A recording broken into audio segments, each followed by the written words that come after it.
Ladies and gentlemen, welcome to the Tax Stories episode number 65. And this episode is my guest is James Parker. James Parker is a partner at Parma Consulting Group, which is dealing with uh, uh, actually, I will leave this part to James to explain himself. So, James, welcome to the show, and maybe this is where you can start. Well, I Tell can us. start by filling in the gap of what you were saying about Palmer Consulting Group. So we are a small strategy consulting boutique. My partner and I both have a long history of doing strategy consulting in different firms. I was at McKinsey and then co-founded a strategy consulting firm with other McKinsey people. Martin van der Mandelen, who is my partner, was at Booz Allen and was then managing partner of Arthur D. Little in the Netherlands, and later became um, uh, basically a self-standing consultant as am I, and we have a very nice little partnership, and we help each other to work with clients. Mhm. And you're also author of several books, including Changing the Leopard Spots. We'll talk about that, of course. And you're also lecturing at Rotterdam School of Management. And apart McKinsey, you've been working also for Barclays Bank. So we'll talk about that as well. So did I miss anything important about your CV? No, I think you got most of it, Yanis. So, um, yeah, I think I would love to start actually with the beginning at Barclays Bank, where you were a part of those 9 years with the bank. You were working for the bank 3 years in Zaire. Tell me about Zaire. What was it like when you were there at the beginning of 80s? Well, actually, it was the end of the 70s, Yanis. I'm older than even you could realize. So I went to Zaire in 1977. Um, so maybe I should wind the clock back a little. I did a degree in Russian language and literature and modern history at Oxford University, which equipped me for nothing at all other than to go and work as a management trainee in a English bank, which is what I ended up doing. Um, and I joined Barclays Bank International in 1975, and I told them that I spoke French in the hope that they might send me to Paris or Geneva. But actually, they sent me to French-speaking Africa, to the Congo, in 1977 after a couple of years of training, which, as I say, it's now Democratic Republic of Congo, but then it was Zaire.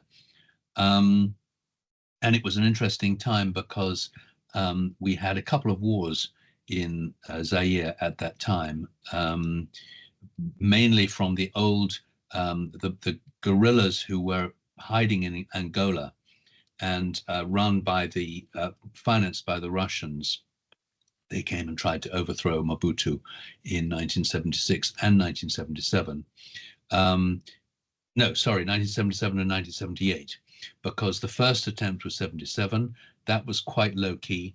I went out to Kinshasa in 77, and in 78, they had a second attempt, and the guerrillas or the rebels took over a large part of the mining province in the southern part of the Congo. And I got sent down to run the bank's second office in Zaire. Um, the man who was doing so was he was a lot older than I was, and he had two teenage children, and he thought this wasn't a very safe place to be. So I went down to Lubumbashi, where I was sent down. I didn't have much of a choice to run the bank's office, which turned out to be a remarkable experience because not only was I the manager of the bank and therefore a big fish in a very small pool, but also I was the honorary British consul, which Mm. meant that I was included in many of the diplomatic things that occurred. And Mobutu used Lubumbashi as his second capital. So I got to meet various heads of state and do various, have interesting encounters. Mm. I was surprised to see that Kinshasa is so big. I think the latest figures were something like 17 million living in this city, and Democratic Republic of the Congo is the second largest country in Africa now and the 11th largest in the world. So really big market. Did you uh, did you come over now or somewhere after being with the bank? And did you see any change happening there? No, I've never been back to the Congo, and it's a very difficult country to visit unless you have some special um, unless you have some special access, because it's in the southern part of the country. It's now very unstable. There's a lot of warlords and instability ever since Kabila took over in, I can't remember how long ago it was, probably 20 years ago or so. And now his son is the president of Zaire. But it's a terrible mess. It was in a mess then, but it's in even more of a mess now. So I haven't been back there. When you say there's 17 million people in Kinshasa, that doesn't necessarily surprise me because it's an enormous metropolis, but it's extremely poor. I mean, nothing really works. There's no working infrastructure. Um, there is power some of the time, but not all the time. The telephones don't work. The gas stations don't have any gas in them. There are no spare parts for the cars or the trucks, so you'll find broken trucks and cars beside all the roadsides. It's a terrible mess. Mm.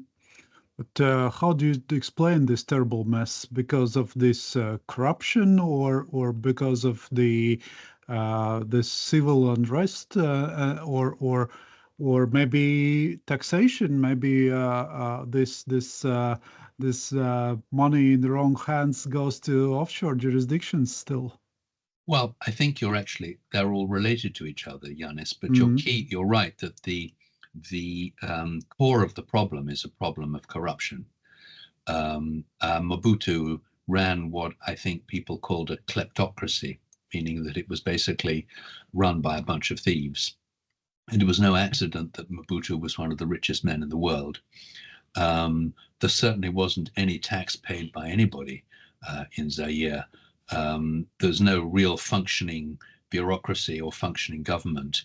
I guess people probably do pay some tax, some companies pay tax, but it's the issue is corruption and the unrest that comes from that because everybody is fighting to get their nose into the trough and become the power, the people who have the power in the country.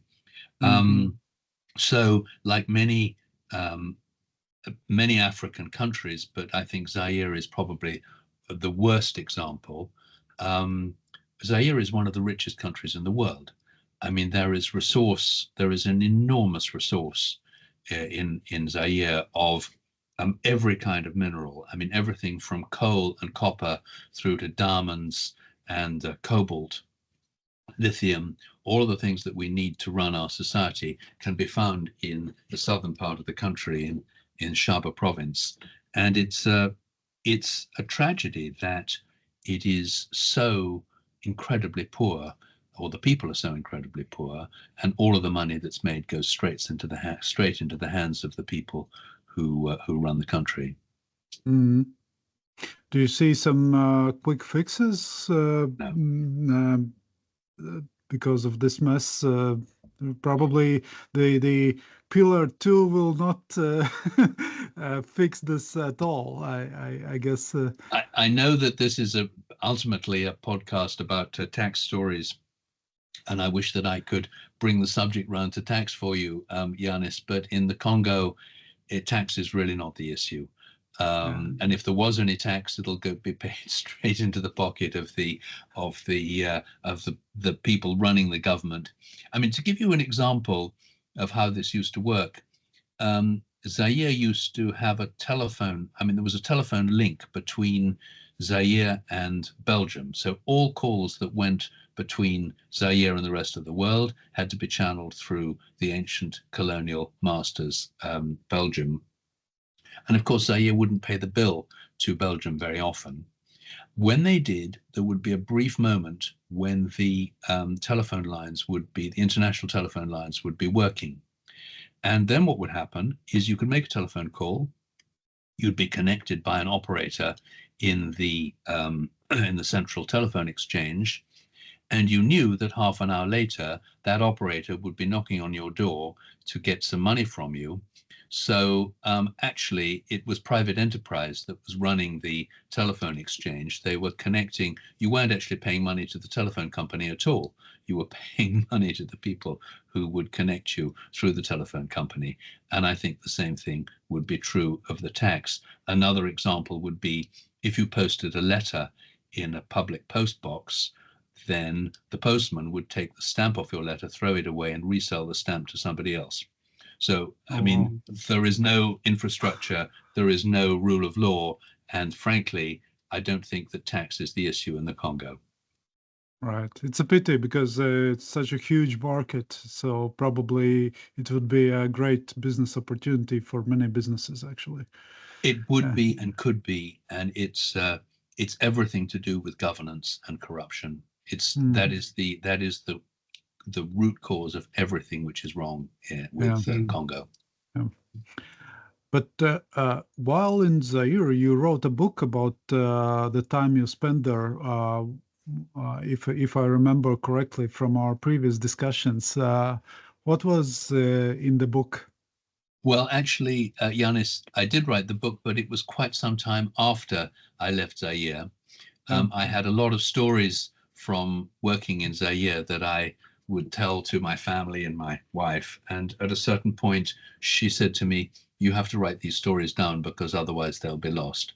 And so, quite recently, actually, I wrote a book which I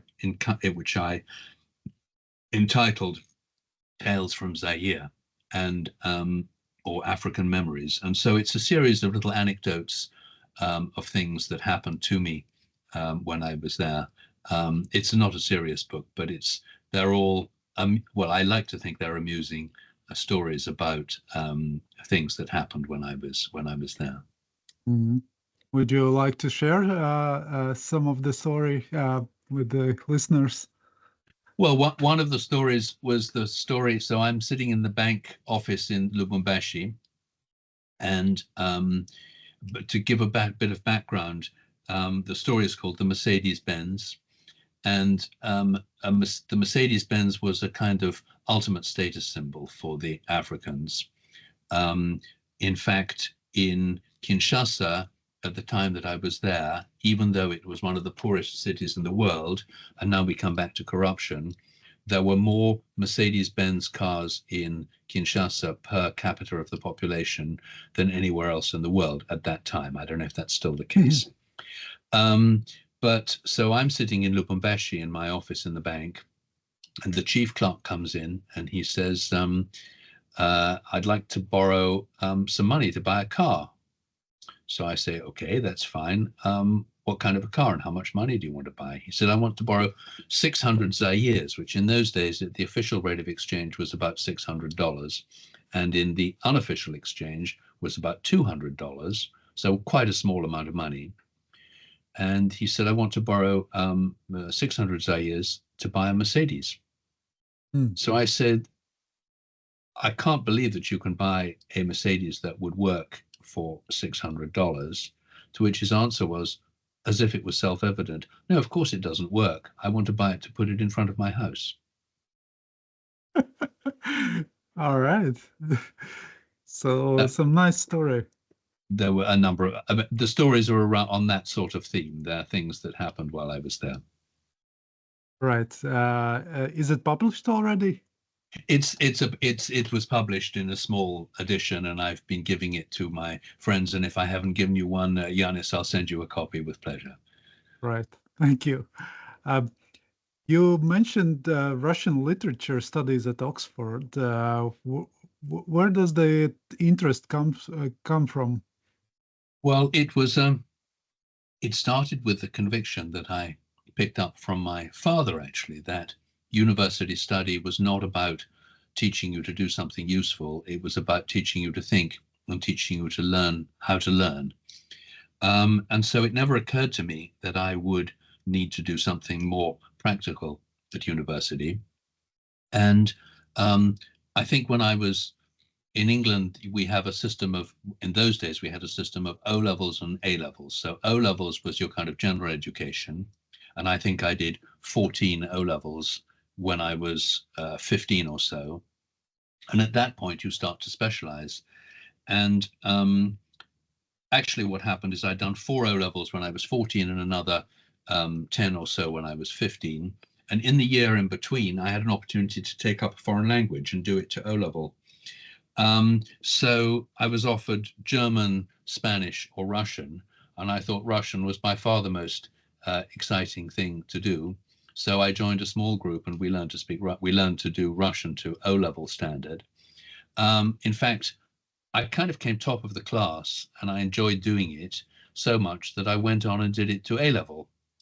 And then when I got to university, it seemed self-evident that I would just go on doing it at university as well.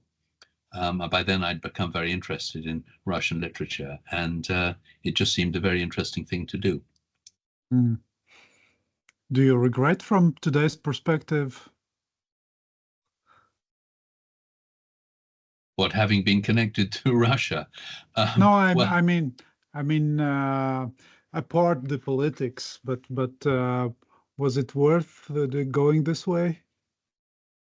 I think it was more than worth it for me because it's probably the only time in my life that I've really become intellectually, or I've explored intellectually to a very high level a particular set of subjects. And so I've done a lot of studying since then, and I've learned a lot of things. But I think that learning Russian literature to the point where I had, or studying Russian literature to the point where I had Pushkin and Lermontov and Tolstoy and Chekhov very, very well, that I'd understood them all. Well, I'd like to think that I'd understood them very well, and also understood quite a lot about Russian political thought.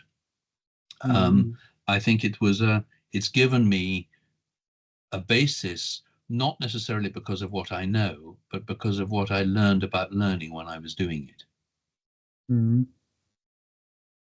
What would be sort of most important piece of literature from the Russian authors in your perspective?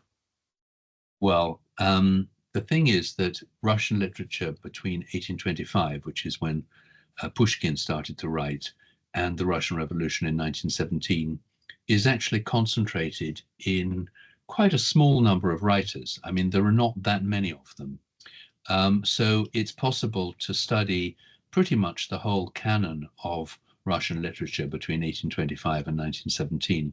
So to the answer to your question, I think the greatest Russian author for me is still Tolstoy, and I think that War and Peace and Anna Karenina are the two greatest books that were written during that period. But there are many others that are very remarkable as well. Mm. To if we stay with the books, any other books in general apart Russian literature that have made a difference in your life? Gosh, well, I read voraciously, so I read all the time. I still read. I don't read very much Russian literature anymore, but I do read. And I think that one of the books that that I wish I had read earlier than I did is a book called The Seven Basic Plots by an English writer called Christopher Booker, in which he describes how all of literature is actually can be reduced to 7 of the most basic plot stories. Mhm. And the reason for that is that they all carry resonance with us that goes back very long, very far in our history. Right. Um, let's talk about your book a little bit about this changing the leopard spots. Would you please do an elevator pitch of the book for our listeners? I will with great pleasure, Yanis. Yes. So the book title is Changing the Leopard Spots. And it's a provocative title because, of course, leopards are always the first thing when people talk about leopards is they think that leopards can't change their spots. But actually, leopards do change their spots in the sense that they change the camouflage on their body to reflect changes in their hunting environment. So the black panthers of the Malaysian rainforest and the white leopards in the Urals are genetically identical to the leopards that you will find with spots on them on the plains of Africa. In fact, if you look under the coat of a black panther in Malaysia, you'll still see the faint imprint of where the spots used to be. So our book was about managing professional firms. The book is called Changing the Leopard Spots or Changing the Leopard Spots or Renewal of the Professional Firm. And it was about managing professional firms and how professional firms cope with changes in their environment. And so the metaphor is the metaphor of a leopard that has to change its spots in relation to changes in its hunting environment, but still remains a leopard. And so there's a fundamental integrity of character of a professional firm that should and could and should remain the same, but various changes need to happen in the way that firms adapt to the way their markets change. And that's the metaphor that's behind the story or behind the title. And it covers basically some of the lessons that I picked up as a managing partner of a professional consulting firm. I didn't mention that after I left Mitchell Madison Group, which was the firm that I co-founded with a group of my McKinsey colleagues, I was asked to be managing partner of a Dutch consulting firm that I ran for 3 or 4 years before becoming basically an independent consultant in partnership with my friend Van der Mandela. So the book is based on lessons that I've learned, or he learned too, in his an hour different, but how's the word, complementary experience of running professional firms. Mhm. Did you have any routine of writing the book, like writing it always at the same time, or how Well, how how to get it it's done? how do you? So there's a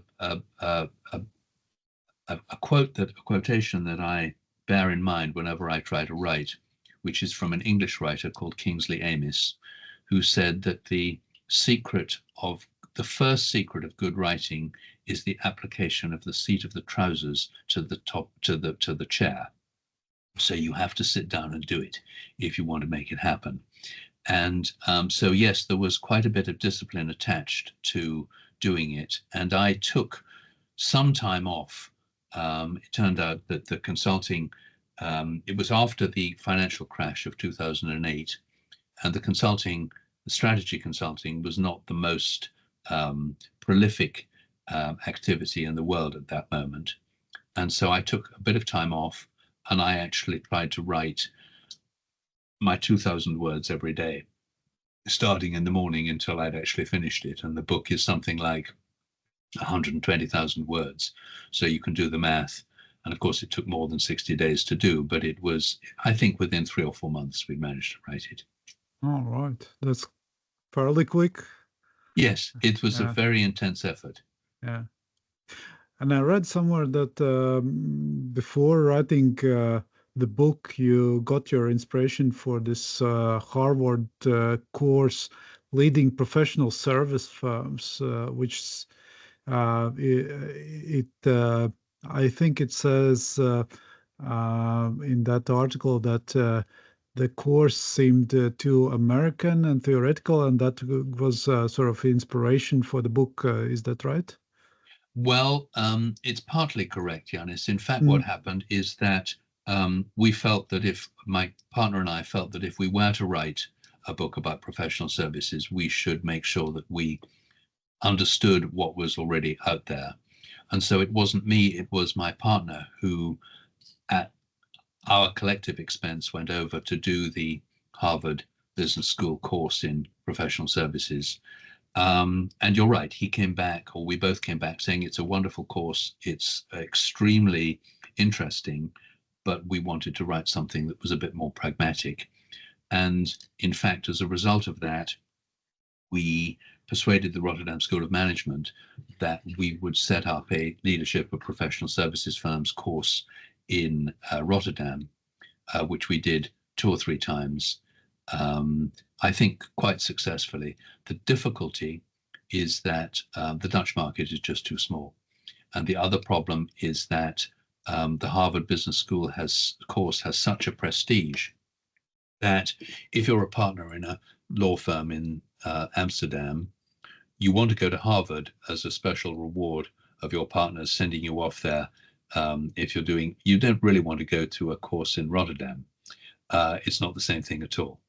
And so the mhm, prestige of it, so it worked well. We had quite a number of people. And interestingly, one of the people who came on the course, or actually two of them, had just been made chairman and board member of one of the top law firms in the Netherlands. The result of that was that they asked me to come and talk to them. We started a consulting relationship, and to be honest, I think that was one of the most interesting and successful consulting relationships I've had. I worked with them while they were running the firm. I worked with them for something like 7 years, and became very much their trusted advisor. And the door to that was opened as a result of doing the course. So it had a very good spin-off. mhm. And a lot of our listeners are from different law firms or different tax practices. In the context of your book, do you see anything particular tax firms should be doing, uh, considering your advice in the book? Does something come immediately in your mind?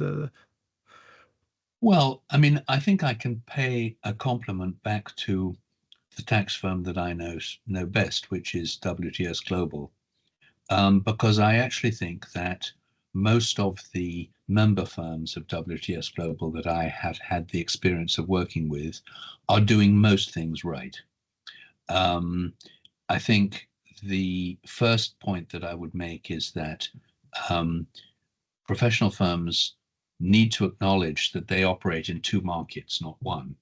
The first point is that um, the first market is, of course, the market for clients. But the second market, which in some ways is even more important, is the market for talent, because you can always find another client. But if you hire the wrong people, or you hire people who don't have the real capabilities that you need, then you'll never really achieve what you want to achieve. So when I was running a consulting firm, I always said to the other partners, they'd say, I'm too busy to do recruiting because I've got an important client meeting. And I would say, you have to understand the client meeting is tactical, but the recruiting is strategic. It's the most important thing we have to do, and we need to do it right. I think that in many of the member firms of WTS Global, that insight is well recognized. I think in some less well than others. Mhm. I think the other thing that I would say as a general comment about professional firms is that there is too much emphasis on production and sales as a qualification for becoming a partner, it's a necessary but insufficient condition. And I think that alignment with the values and a commitment to client value creation ahead of making money is probably the most important criteria in any professional firm. And in some, that's reflected more clearly in the criteria for becoming a partner than it is in others. Hmm. Yeah, you already mentioned that you have been advising WTS and maybe some other tax advisors. Do you see tax advisors think somehow differently than other professional services firms? No, I actually think, well, first of all, my first experience of working with a tax consulting firm was actually to come and work for WTS. I had been working with law firms and consultancies, but I had never worked with a tax advisory firm. And for me, it was a bit of a surprise because you won't, I hope, be offended if I say that my preconception about tax consultants was that these are people who found that accountancy was probably too exciting and therefore they should do something even more difficult and for the greater part of the world impenetrable. But what I found when I started to work with tax advisory people or tax advisors was, as a general comment, that because you have to be pretty smart to be able to do tax, I was in the company of some very smart people, but also people who had an enormous sense of humor and fun in living and were great fun to be around. And that was a pleasant surprise, I have to say. Mm-hmm. And it's not necessarily true of every firm, and it's certainly not true of every law firm. Um, but I think that in many cases, tax advisors take themselves less seriously than some of the senior lawyers that I've met, which I think is another reason that I particularly enjoy working with tax advisors. Mm-hmm. You wrote this book some 15 years ago. Do you plan some update of the book, or what would you write differently if you would write a new edition of the book? Gosh, that's an interesting question. I happened to be teaching yesterday at Rotterdam School of Management, and I introduced a one of the key frameworks that's in that book, which is a book. It's a framework we call symmetry, and the people in the course said to me, "This is a great framework.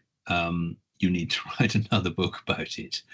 Um, so I I think that one of the regrets I have is that the book itself didn't reach nearly a wide enough audience. That was partly our fault because we chose a publisher that was an English language publisher in the Netherlands. Um, and then when we discovered that we thought it might be a good idea to sell it internationally, they said, we are not able to sell this internationally. So it went on to local websites, but it never went on to Amazon. And the reason for that was that there was a turf war between the publisher in the Netherlands, which was our publisher, and their English parent company, in fact, who said, no, no, we can't take books that are published in the Netherlands and sell them on Amazon. So it wasn't broadly enough distributed. In my case, that didn't really matter because it opened the door to so much interesting work, which of course was the purpose of writing it, that I never really had to worry about the fact that it wasn't selling very well because you never expect to make money with a business book. But it's a regret to me that it was not more broadly published and distributed. And therefore, if I had a chance to do it again, I would try to do that with a different publisher. Right. Um, I could definitely encourage you to do this new edition. I was reading through the book, and I found a lot of useful information, at least for me. And so I've marked some places like the economic model with all the projections of different Types of firm. business models, types of income, and types of functions. So that was very useful part, how basically you should be looking at the business. But definitely very relevant book to all the practitioners of professional service firms right now as well. So, but you mentioned this regret. Any other regrets in you that you have from today's perspective? I think, well, I've been doing consulting now for 10 years or 15 years since I wrote that book. And I think I have learned more about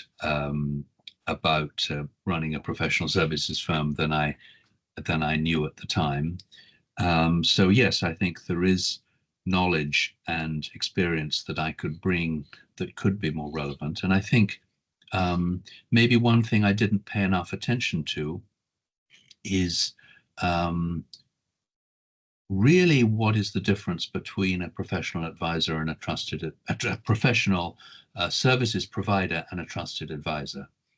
I think that that theme is one that I haven't or we didn't work out well enough in the book, and I think that could be a theme for a new book actually. So basically, you would like to elaborate this trusted advisor role in a firm. Yes, there is already an extremely good book written on the trusted advisor by a man called David Maister. And if you look at the back of the book, you'll see that David Maister was nice enough to say some nice things about our book when he read it. I think David Maister was the definitive writer on professional services. But I think his book on the trusted advisor was also written 15 years ago. And I think that if there was an opportunity to write a new book, I would write it more about how a professional firm builds trust with a client, and what are the most important things to do in terms of connecting at a much more fundamental level to your client. Mm-hmm. So, any quick fixes how to build this Well, I mean, I think trust? well, Yanis, I mean, you've probably heard me say this before, but I think that it's about values. Um, I think that many professional firms, and by this I think I encounter it less in many of the WTS Global members than I do in others, but nonetheless, in many professional firms, there is a strong focus on production and sales as the core value of the firm.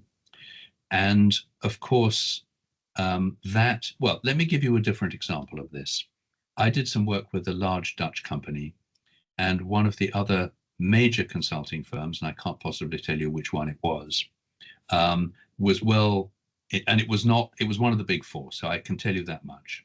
So one of the big four was working their strategy consulting arm, and the consultant said to me quite openly, I have a sales budget of 5 million euros for this client for next year.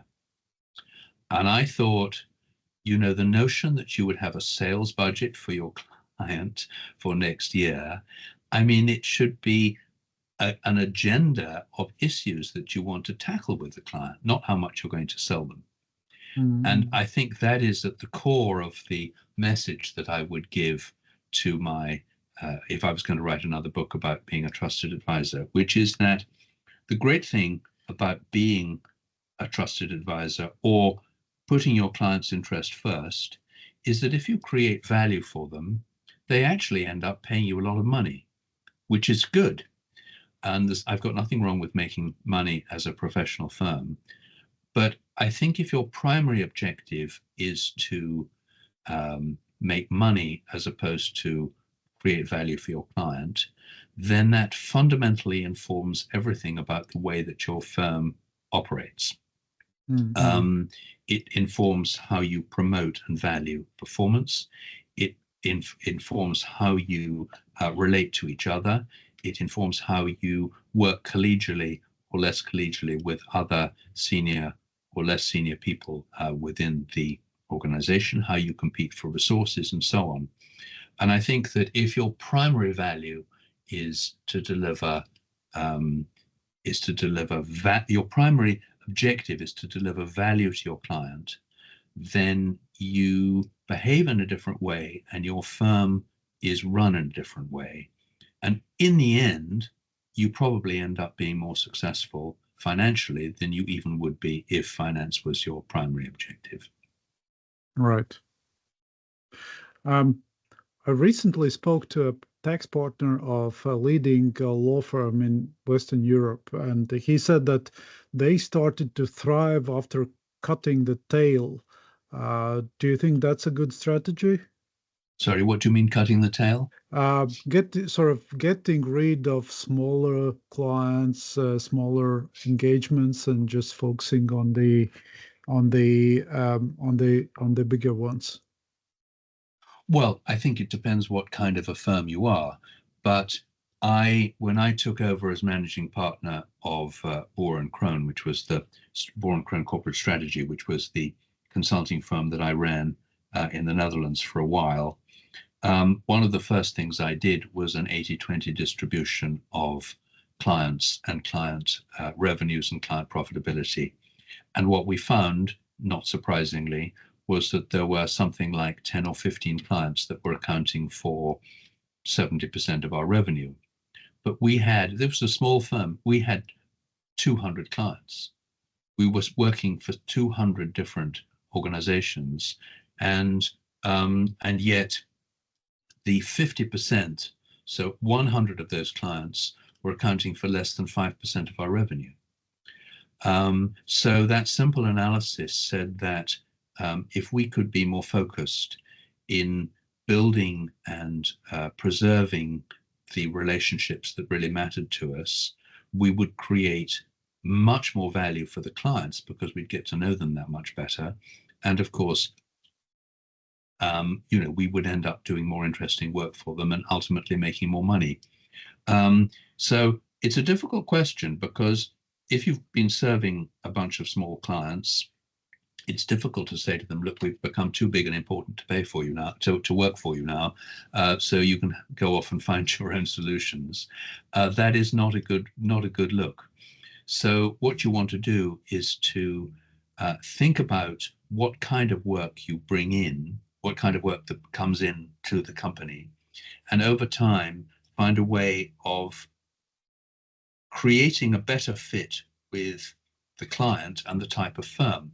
To give you an example, when I was a partner in Mitchell Madison Group, which was the company that I co-founded after McKinsey, I had a personal tax relationship with one of the members of the Big Four, and that was fine because my tax was quite complex. We were working with them as an organization.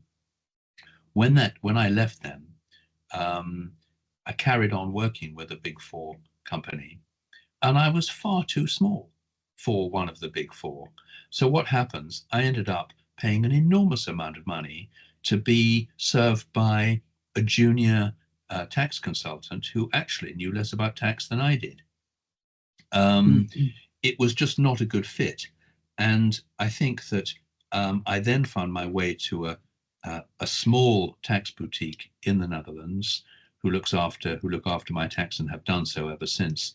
And they're brilliant. They provide tremendous value. They charge me quite generous rates per hour when I'm looking for high value advice. But when I'm looking for ordinary compliance, I get the rate of the of the juniors who are involved in doing my tax returns. But when I need advice, they're there to help me. And it's a perfect fit for me as a client with that small advisory firm. So it's a question of finding the right advisors for the right sort of client. And if you're a big firm and you're trying to get rid of the tail, there are ways that you can do that that are actually very helpful to your clients or your future client or your prospective clients as well. Mm, mm. Does something come to your mind if you were me as a head of tax of a law firm in the Baltic states? What would be top thing you would do to lead a tax practice in such a firm? Well, let's sort of start with and actually, sorry, if we step back, if you go back to the book, you'll find that there is a Monday morning set of actions that you Yep. can take. And to be honest, I'm not sure that I can even remember exactly in what order they come, but I would have a few tips that I might give you, Yanis. The first, I think, is that I would make sure that I understood just how the distribution of revenues and profits was going across your client base.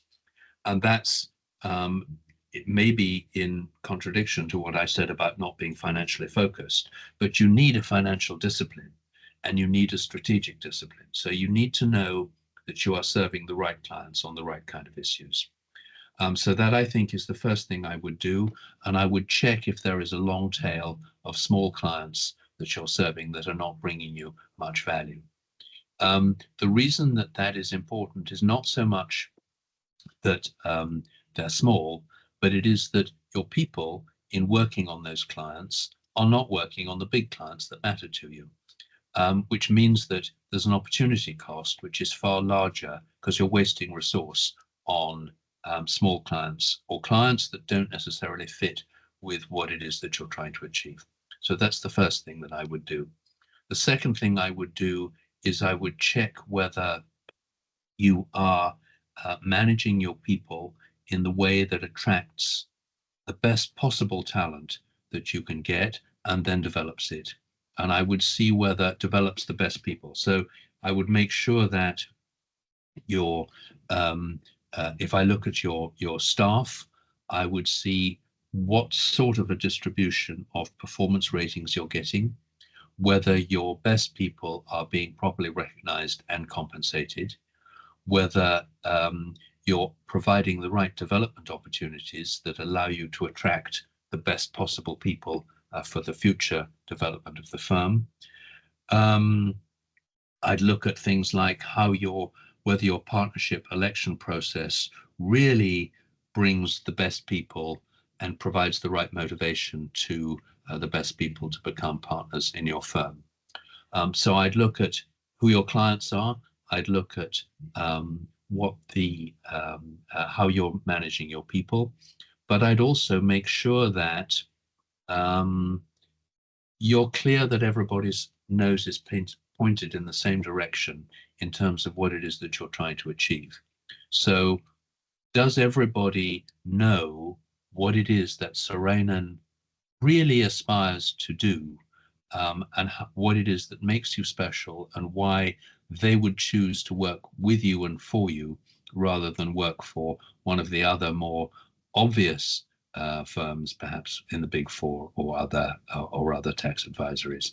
So those are certainly some of the things that I would do a health check on very quickly if I was in your position and I hadn't already done it. And knowing you, Yanis, I'm quite sure that you have most of those things fully, if not all of them, fully under control. Still great advice and a lot of things to think about. So thank you for that. Uh, uh, I remember we met for the first time at WTS leadership training in INSEAD near Paris. I remember a chat with you about grief. Uh, do business consultants often need to be also personal soul healers? I think very rarely. I think it comes up only um, it this sort of more personal issue only comes up when you have developed, in one way or another, a relationship of trust with the people that you're working with. And so I think in your and my case, we worked together for a week. We had a very intense interaction. I think you realized that I could be somebody that you would trust. And I think I asked a couple of questions that, in one way or another, triggered answers in you that meant that you responded at a very trusting personal level to my questions. But I think that happens quite rarely. I certainly don't expect to be to have a personal relationship at that level with many of the people that I work with. But having said that, in with some of the clients with whom I have worked and particularly built up a trusting relationship over time, there is no real barrier to things that we might talk about on a personal level. Mm, yeah. I truly appreciate that talk, and it always makes me happy any discussion that I have with you, and I really would suggest anybody who needs a proper business consultant to reach out to you. But if we switch a little bit about taxation, as our podcast is called Tax Stories. Uh, Indeed.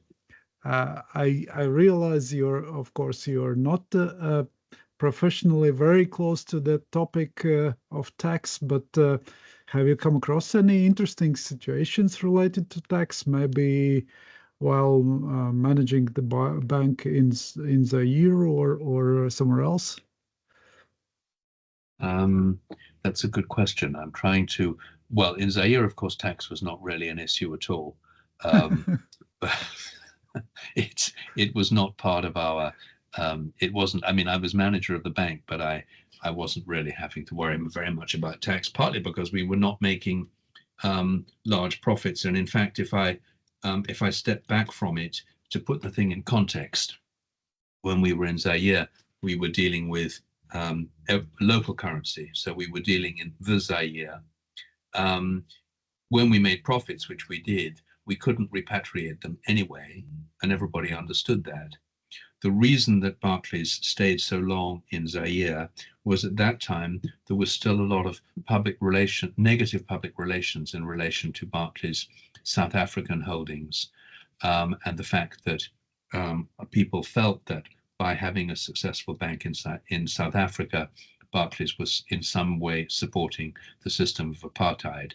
Now, I don't happen to believe that because I think that we were very clear about the fact that we did not support apartheid, and moreover, by providing employment to local Africans and serving local Africans as a bank, I think we did all kinds of good things. It doesn't alter the fact that there was a lot of public relations against Barclays in those days. And so one of the things that the chairman wanted to be able to say was to stand up and say at the annual general meeting, yeah, but we're committed to sub-Saharan Africa. Look, we even have an office in the Congo. Um, and it was for that reason, really, that we had the bank rather than the fact that we were going to make money. So, to your question about taxation, it wasn't really an issue. I think that um, I,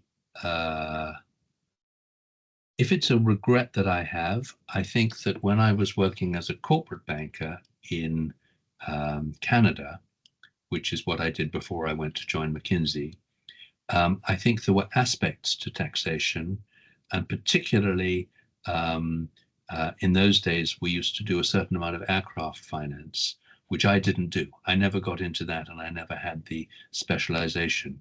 But I think as a banker, a good understanding of tax would have helped me to develop interesting deals for some of my clients, which I actually never really did. Um, so yeah, I think that I probably could and should have paid more attention to tax when I was directly involved in the financial world. But after that, as a strategy consultant, it hasn't really come across as being a primary issue. That said, what I have noticed, which has come out of several long discussions with our mutual friend Vim, who is the chief executive of WTS Global, is how important having a tax strategy is for a large corporation, and that many large corporations just look to minimize tax without having an overarching tax strategy which helps them to figure out what is actually a fair share of tax and how much tax they think is reasonable for them to pay. So that, I think, is an issue that could well be on the agenda for strategy consultants, but is very little at the moment. Mm-hmm. Yeah, I can see the same pattern, for example, by looking at what Pascal Seneman did after leaving OECD. He went to a consultancy where he's basically uh, consulting on strategy on these along the same lines, how to Yeah. manage this fair share taxation debate and this public pressure of paying fair share, whatever it means. Um, Yes. so that's right. Uh, but you've been working in many countries around the world, and have you seen some of the best examples how tax systems should ideally function, or what would be some of the ideal tax systems from either the current perspective or the future perspective? I wish that I could give a good answer to you, Yanis. I mean, I think I've worked in high taxation regimes, so high personal taxation regimes. So I worked in Canada for quite some time. Canada is there's a high level of personal income tax that's paid in Canada. The same thing is true in the Netherlands, where I also worked for some time. Um, and I've also worked in the United States, which has typically a much lower level of personal income tax. So, although I can't really talk about tax at a level with a fully informed knowledge, I am fundamentally convinced that high tax regimes tend to stifle initiative, and they tend to stifle entrepreneurialism. So I'm very much in favor, I mean, at a high level of abstraction, in a typical low tax, high personal initiative sort of approach um, to overall taxation. And having said that, I think that where these things go wrong is when people are not convinced that the tax dollars or euros or pounds that they're paying are being applied to the right public services. Um, Interestingly, in the Netherlands, there is a high tax regime, but public services work really well. I mean, the roads are great, the police is fine, the health service is brilliant. The country works pretty well. It has a low level of government. Why is that? Because when I say a low level of government, there's a high bureaucracy, but the government itself is typically made up of a series of different political parties that have to settle their differences and form a coalition. So you never have the kind of enormous sea change that we are likely to witness in the United States in the next few months, that we are already witnessing in the United Kingdom with the change from a conservative to a Labour government. And so the countries that are where people probably don't mind paying high tax are the countries that work best. Um, Canada used to work pretty well. It doesn't work nearly as well now. I think a lot of people are very uncomfortable with the Trudeau government in Canada. And therefore, they particularly resent paying high tax. And and I think that is the point at which it starts to stifle entrepreneurialism, because people say, well, why would I pay so much tax to see a group of people running this country who we really don't or wouldn't have voted for ourselves? So, James, thank you for this nice discussion we have had. But as for every of my guests, I have a last question, the same for everybody. So, what on the philosophical note, what is your version of meaning of life? So, why do we do everything that we do? That's a wonderful question. The meaning of life. Well, Yanis, I think that love is the answer. I actually think that love is the only thing that really matters in life. Um, Love comes in many different ways. You have to love what you do. You have to love the people around you. I think you have to be loved. And I think that if your life is reduced to a cold equation of how much work I put in and how much money I make, or if your personal life is reduced to how many things can I grab and get and acquire, then you completely miss the purpose of everything. And therefore, I sincerely believe that the only thing at the core of everything that really matters is love. Thank you, ladies and gentlemen. James Parker, thank you for your time. I truly appreciate. And there is a small sign of appreciation.